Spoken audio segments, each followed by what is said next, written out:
I have in my hands the Peak, a new email device that came out recently.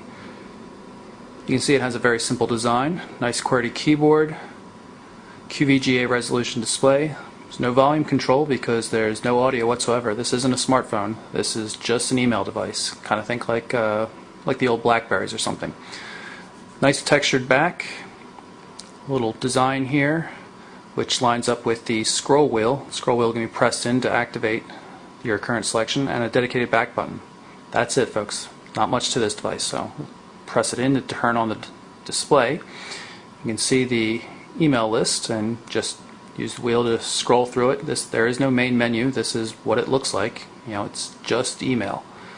You can see that the navigation's somewhat slow.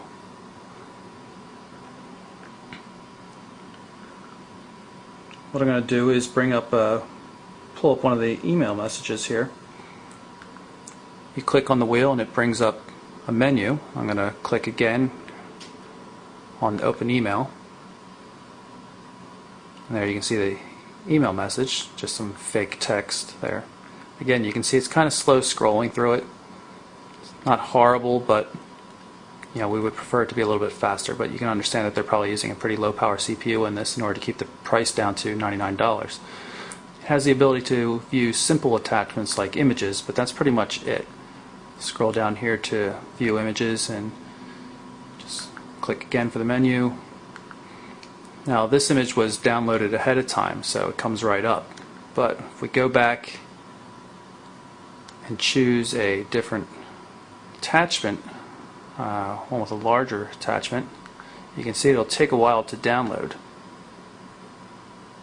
Again, here's the message. Go down in the menu to view images. There's the list. And then you can see the little indicator spinning around at the top showing that it's active. It only has a GPRS connection, so this is a 160K image. It's going to take a while to download, so we're just going to have to wait.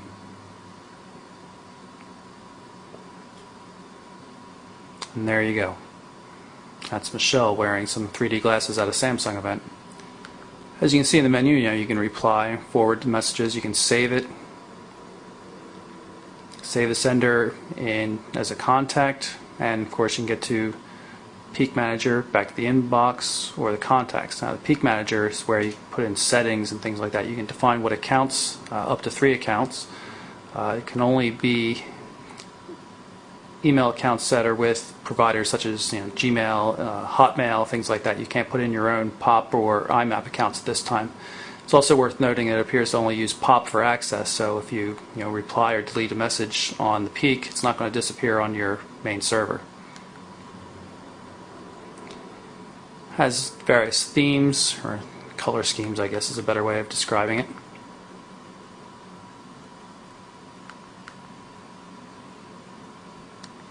A couple different display modes for battery saving, how long to keep the display lit up or how brightly, and settings for sounds and alerts. Right now I have this set up to both vibrate and make a audible noise.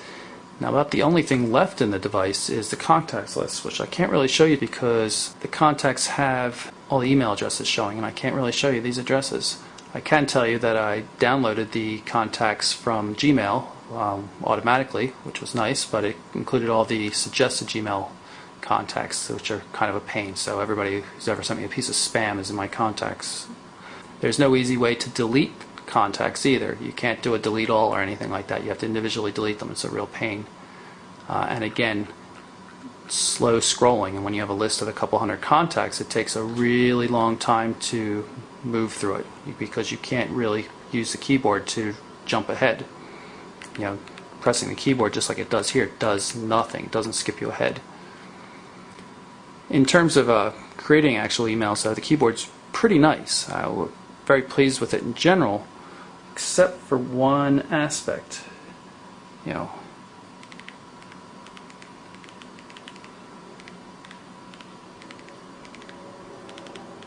can see that it moving along pretty nicely here. The only problem is the space bar. The space bar really seems to be 2 separate buttons, and if you try pressing the space bar in the middle, nothing happens. It's kind of annoying.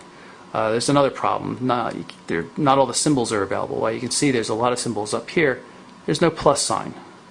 Dedicated at symbol here is pretty nice, but there's no way to get a plus sign at all, which is kind of frustrating. One of the things that's bound to be a problem for people on the Peak is this rubber front end cover. You know, it's flush mounted in general, but as you can see here, it tends to pull up. You know, and all you need to do is put that in and out of your pocket a few times, and that's going to start coming up everywhere. You can also see that after only a day of use, we somehow managed to nick the red paint or soft touch paint or whatever you want to call it off of the Peak. So it's already a little bit damaged. I really don't feel that this is going to hold up all that well. So they would have done much better off with a hard plastic face and just use the soft rubber for the keypad, which, you know, admittedly works nicely enough. And just to give you an idea of how large the Peak is, you know, here it is right next to a Samsung Blackjack 2. You can see the Blackjack's a little bit longer, but it's a bit narrower as well. So, but overall, comparably sized. So there you have it. It's a quick look at the Peak. Decent little email device. Costs $99. Can be bought at Target stores right now. Requires a monthly service fee of $20 though, which is pretty steep for a device that only does email, doesn't do text messaging, instant messaging, or anything else.